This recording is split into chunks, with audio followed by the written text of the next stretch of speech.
Bonjour chers amis téléspectateurs, très heureux de vous retrouver pour cette nouvelle émission de Terre de Mission, l'émission religieuse de TV Liberté. Très heureux de vous retrouver dans la joie de Pâques puisque nous sommes en plein temps pascal et que nous commémorons le mystère fondateur de notre foi, notre salut et notre future résurrection. Donc je suis ravi d'animer cette émission, notamment parce que nous recevons avec l'abbé Pagès, bonjour monsieur l'abbé. Bonjour Guillaume. Nous recevons comme souvent maintenant sur le plateau de Terre de Mission un converti de l'islam, Éric Sissoko. Bonjour Éric. Bonjour. Merci beaucoup d'avoir accepté notre invitation. Et donc Éric a lui vraiment connu la plongée dans la passion et la résurrection du Christ puisqu'il est passé par le baptême, comme nous tous d'ailleurs. Mais pour beaucoup d'entre nous, c'est quand nous étions petits. Éric, il l'a fait en toute connaissance de cause. Et donc on va parler de son parcours, de comment il est arrivé jusqu'à la conversion, comment il a été accueilli dans l'Église et un peu son regard de converti sur notre action d'évangélisation dans l'Église de France et dans l'Église universelle, évidemment. Alors peut-être, cher Éric, on pourrait commencer par votre parcours, d'où vous venez, comment est-ce que vous êtes arrivé jusqu'au baptême? Déjà, je suis né en France dans le 93. Famille confession musulmane, je suis l'aîné de la famille, j'ai 3 frères et une sœur. Je pratiquais la religion vis-à-vis de la famille et aussi par culture, mais surtout on était obligé de le faire parce que c'était une obligation. Une pression sociale. Une pression sociale. Si vous ne faisiez pas, alors là tout le monde vient vous voir pour dire que tu tombes dans la mécréance, tu iras en enfer. De toute façon, on est esclave d'Allah. De toute façon, c'est écrit là, dans le Coran, sourate 39-16, voilà. Vous êtes mes esclaves, craignez-moi donc, en fait. Et même quand je me posais des questions, et que je suis allé voir des tontons, ils m'ont dit, t'as pas le droit de poser des questions, voilà, t'as pas le droit de faire une autocritique, sinon tu iras en enfer.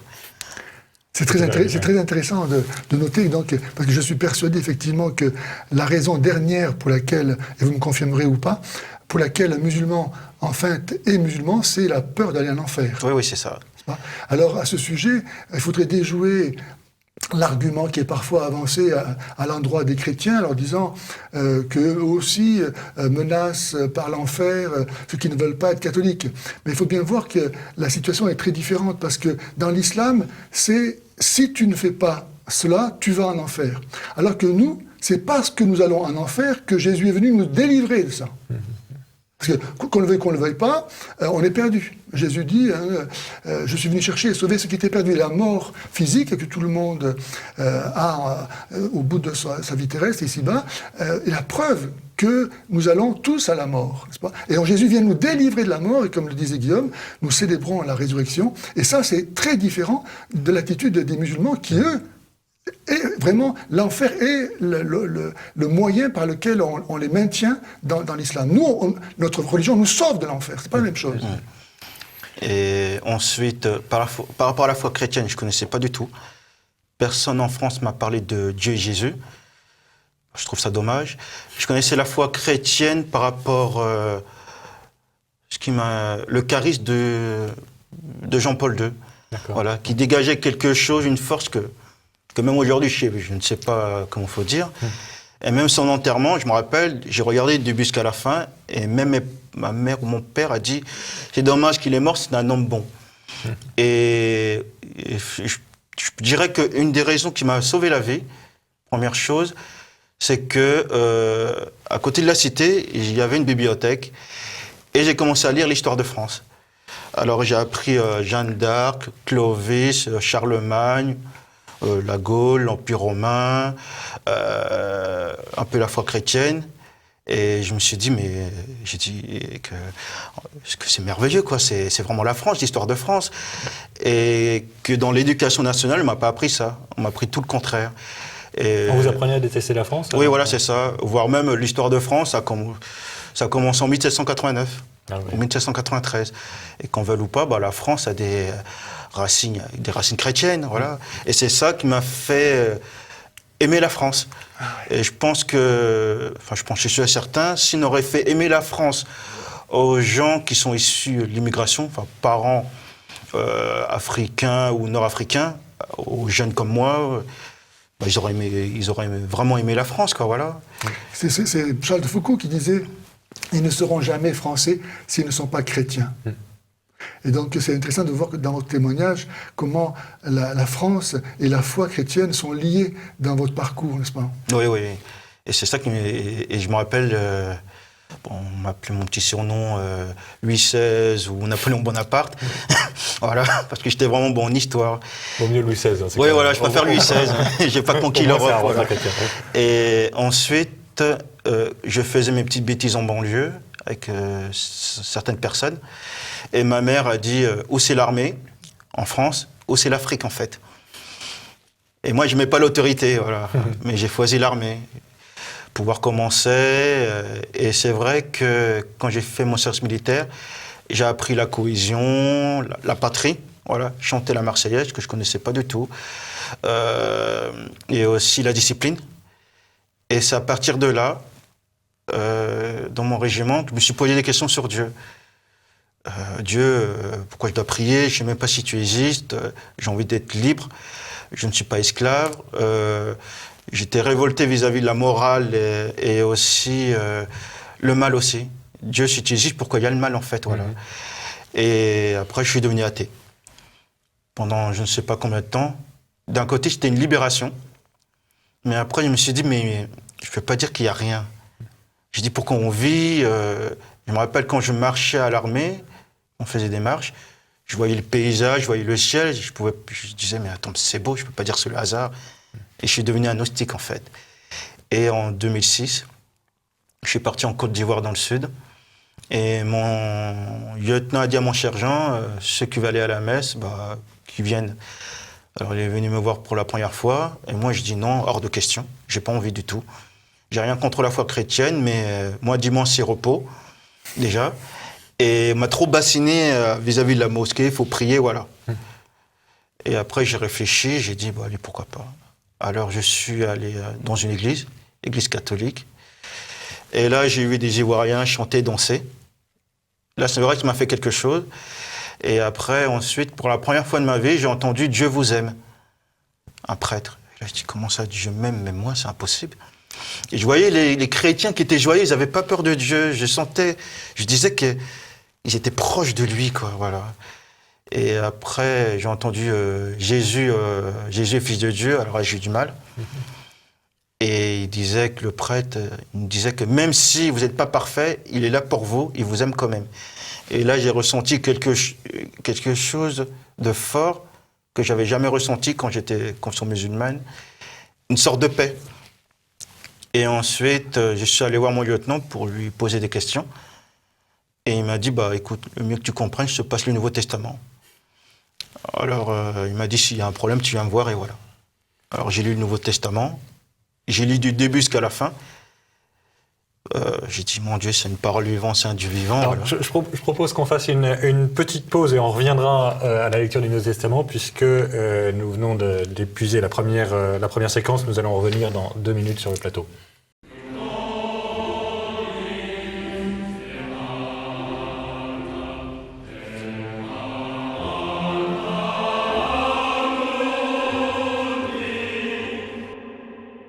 Et donc nous revenons sur le plateau de Terre de Mission pour le témoignage d'Éric Sissoko, un Malien d'origine converti au christianisme, de l'islam au christianisme.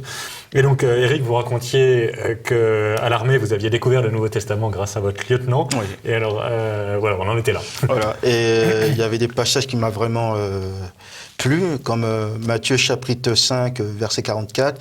Aimez vos ennemis et bénissez ceux qui vous maudissent. Voilà, faites du bien à ceux qui vous haïssent et priez pour ceux qui vous maltraitent. C'est pas un peu dur pour un musulman d'entendre oui, super dur, parce qu'avant moi j'étais œil pour œil, dent pour dent. Ouais. Surtout à l'armée. Hein. Oui, surtout à l'armée. Parce que moi je me disais que le pardon c'était inimaginable et c'était une sorte de faiblesse en fait. Faiblesse, c'est ça. Et par exemple Luc chapitre 23 verset 34, pardonne-leur car ils ne savent pas ce qu'ils font. Ou surtout Jean chapitre 14 verset 6, je suis le chemin, la vérité et la vie. Ni ne vient au Père que par moi. Alors, au début, j'ai dit, j'ai jamais entendu une personne parler comme ça, de toute ma vie. Ce que disaient les Juifs aussi. Oui, voilà, c'est ça. Mais il y a 2 choses qui m'ont scandalisé, c'était le pardon, et aussi prier pour ceux qui vous persécutent. Je me suis dit que c'est inimaginable, je ne peux pas. J'ai dit, Jésus, je t'aime bien, mais non, moi, je peux pas. C'est de la faiblesse. Mais quand même, ça m'a attiré. Et j'ai dit qu'en plus, il juge pas les gens, il juge les actes, mais il les aide quand même. Ou peut-être aussi les béatitudes aussi. Ça, c'était le summum, en fait, voilà. Et je suis allé tous les dimanches à la messe. D'accord. Voilà.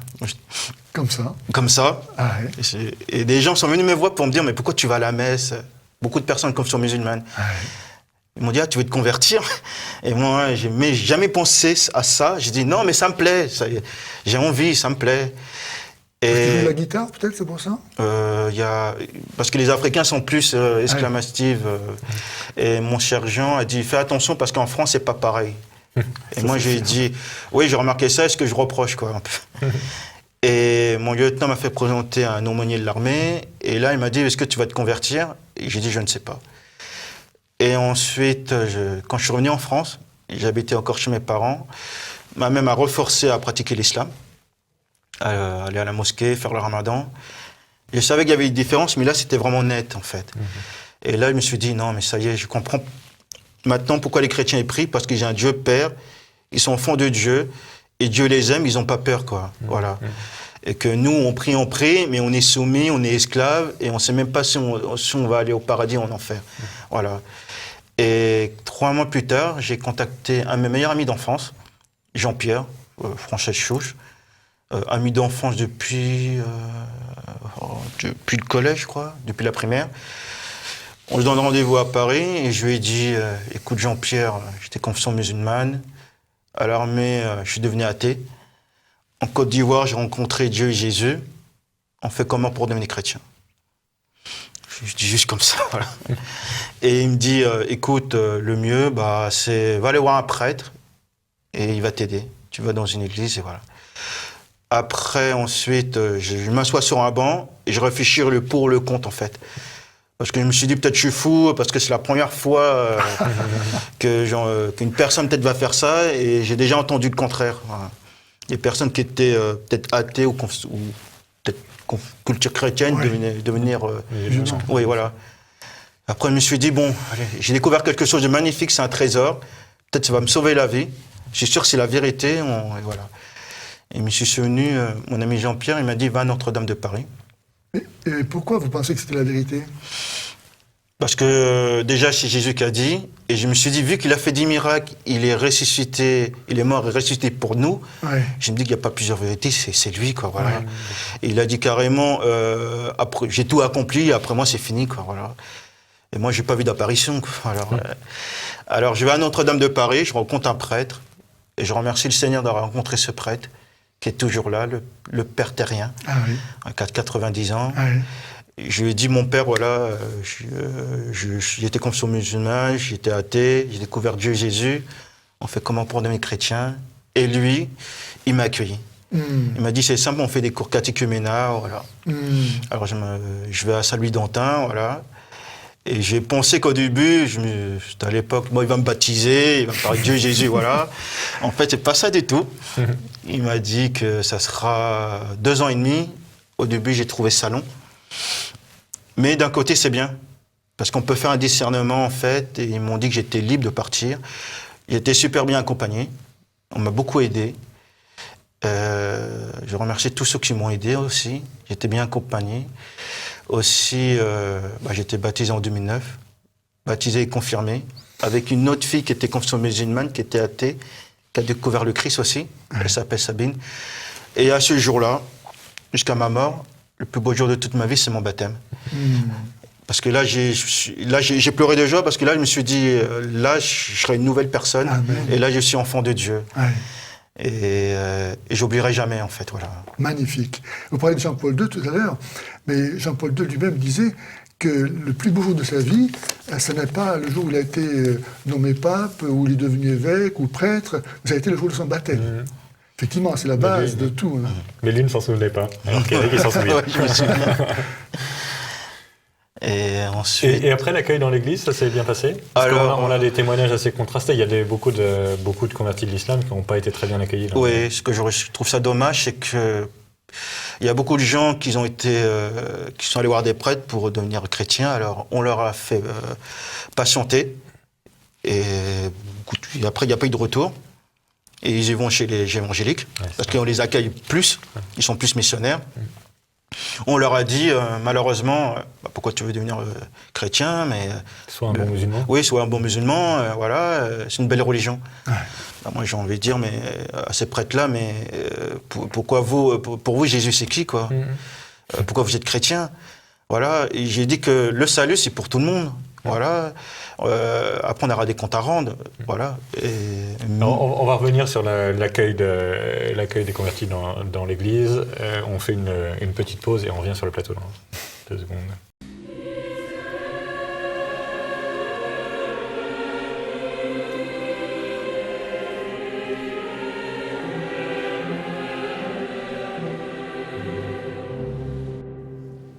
Et donc, on parlait avec Eric Sissoko, qui est donc un converti de l'islam au christianisme, un nouveau frère en christianisme. Merci. Et donc, on parlait de l'accueil des gens qui veulent quitter l'islam pour entrer dans la vraie foi.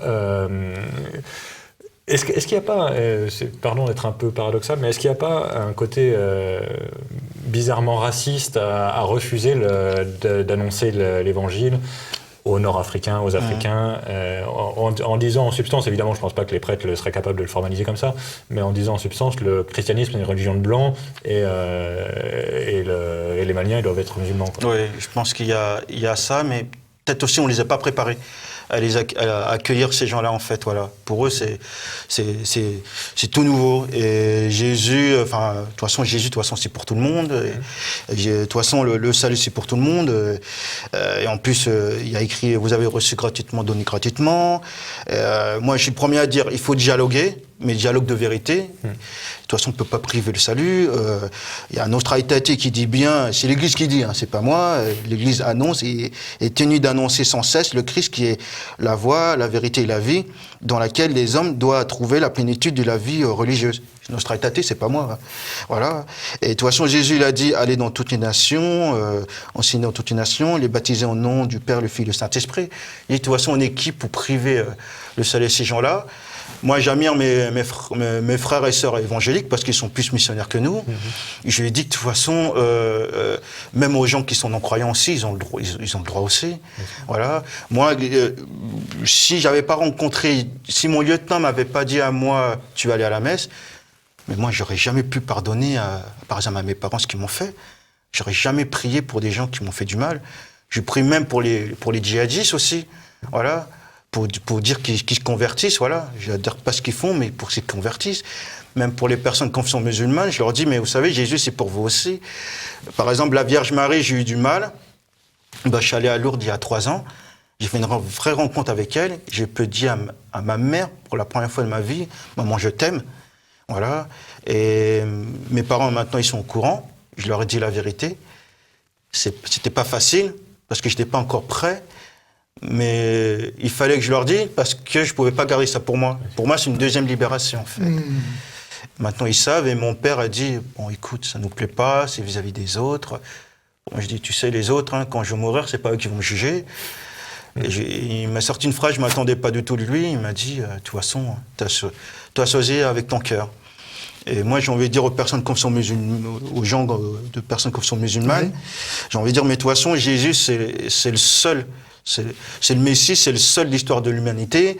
Mahomet, c'est juste un messager. Même le Coran le confirme que la Torah et la Bible, voilà, sourate 3.3 par exemple. Il dit carrément Jésus c'est le Messie, sourate 3.44. Jésus est péché en péché, pas Mahomet. Sourate 19.19. Jésus est né d'une vierge. Voilà, sourate 3, verset 47. Jésus, il va venir, sourate 4, 61.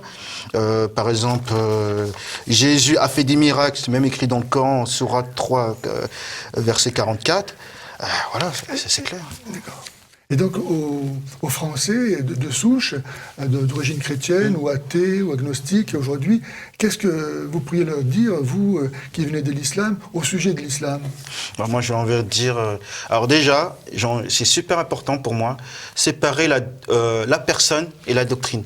La doctrine, on peut la critiquer, voilà, mais les personnes, il faut les aimer. C'est pas des musulmans, d'abord, c'est des personnes humaines. Voilà. Mais je dis que ces gens-là ont le droit, c'est des êtres humains, ils ont le droit au Christ déjà. Et j'ai envie de dire aussi, les chrétiens catholiques, soyez missionnaires, plus missionnaires. Oui. Si un prêtre n'est pas missionnaire, ces brebis ne sont pas missionnaires aussi. Et j'ai envie de dire aussi, moi j'ai un nom, je propose, moi je suis missionnaire, je vais depuis un certain temps avec les Gilets jaunes, parce que aussi ils ont le droit. Vous en avez un super. Voilà. Et beaucoup me félicitent, ils sont contents, parce qu'ils sont au désespoir aussi. Et j'ai envie de dire aussi, surtout, Saint Paul a dit, malheur à moi si je ne prêche pas l'évangile. Si demain la France devenait musulmane, comment vous prendriez ça? Je dirais, beaucoup de gens disent que c'est l'horreur, mais moi je dirais que c'est un défi pour nous. Mais moi j'en veux beaucoup aux Occidentaux d'avoir renié même leur histoire, Dieu. Et de toute façon, Chateaubriand a dit, vous allez enlever le christianisme, vous aurez l'islam. Parce que les personnes, comme sont musulmanes, déjà détestent le relativisme, détestent le matérialisme, la décadence, l'individualisme. Eh ben, moi, j'ai envie de dire, nous aussi. Nous aussi. Ouais. Mais nous, on a quelque chose en plus, un trésor, c'est magnifique. Ouais. C'est le Christ, quoi. Ouais. Alors, chers amis téléspectateurs, ça se voit pas évidemment puisque vous voyez Éric de face, mais dans le dos de son gilet jaune, donc il a, comme vous voyez, un superbe gilet jaune. Dans le dos de son gilet jaune, il y a marqué Dieu bénisse la France, vive le roi. Ce qui encore une fois, lit très bien, je trouve, notre histoire. C'est grâce à nos rois et à l'Église que la France est ce qu'elle est. Et ça lie l'histoire et le christianisme, et ça lie aussi le mouvement social d'aujourd'hui avec l'aspiration que nous avons à retrouver la France, en fait, la France chrétienne. À retrouver notre identité, être incarné. Ouais. Et voilà. Mais d'ailleurs, tout à l'heure, à la fin de l'émission, Éric, il va se retourner, les spectateurs vont pouvoir voir son dossard. Et moi, j'ai envie de dire que l'histoire de France, qu'on veuille ou pas, ça n'a pas commencé en 1789 ou 1793, voilà. La République a fait tout le contraire, liberté, égalité, fraternité. De toute façon, avant, il y avait un roi, il y avait une histoire, on peut pas nier ça, voilà. Je dis que bien sûr, il y a des gens de couleurs différentes, mais je dis que si vous donnez quelque chose de merveilleux à ces gens-là, ils vont se sentir, être fiers déjà d'être français, d'être fiers de leur identité, même des Français de chouche, quoi, voilà. Et malheureusement, on fait tout le contraire. Ouais. La nature a horreur du vide. Voilà. Ouais. Amen. Peut-être un dernier mot. Le Mali, vous y êtes allé. Donc, vous êtes né en France, mais vous êtes allé plusieurs fois au Mali. Oui. Comment vous voyez la situation des chrétiens au Mali? Parce que c'est quand même un pays durement musulman, si je puis dire. Oui, 95% sont confession musulmane. Je crois que 2 ou 3% sont chrétiens, catholiques, protestants. Le reste sont animistes, voilà. Et là, j'ai appris depuis un certain temps, c'est de plus en plus islamisé, en fait. Au Mali, on n'a jamais vu ça. Et radicalisé dans l'islam. Oui, voilà, c'est ça. Ouais. Parce que, malheureusement, les Africains noirs, en fait, ils ont dit que il y a une perte, ils voient la mondialisation, alors on va s'islamiser. Ouais. Voilà. Ah oui, c'est la réponse. Voilà, c'est ça, et que je pense pas c'est la bonne réponse. Les Africains noirs, par exemple, c'est plus facile de parler avec eux, parce qu'il y a la culture d'animiste aussi. Voilà. Mais, et là, j'ai appris qu'il y a eu des assassinats, des attentats. Je ne sais pas comment ça se passait vis-à-vis du Mali et d'autres, mais je vais prier. Ils sont touchés par Boko Haram, je pense aussi, non? Non, peut-être non. C'est plutôt les peuples qui descendent. Oui. Mais voilà, c'est ça. On va devoir arrêter là, malheureusement. Mais en tout cas, cher Éric, évidemment, on est ravis d'accueillir un nouveau frère dans l'Église et sur ce plateau, naturellement. Merci beaucoup pour ce très beau témoignage. Nous nous retrouvons la semaine prochaine et d'ici là, que Dieu nous garde. Tourne-toi, Éric. Voilà, donc vous voyez le slogan, voilà. Jean 14,6, je suis le chemin, la vérité, la vie, Dieu bénisse la France et vive le Christ roi. Ouais. Amen. Bravo.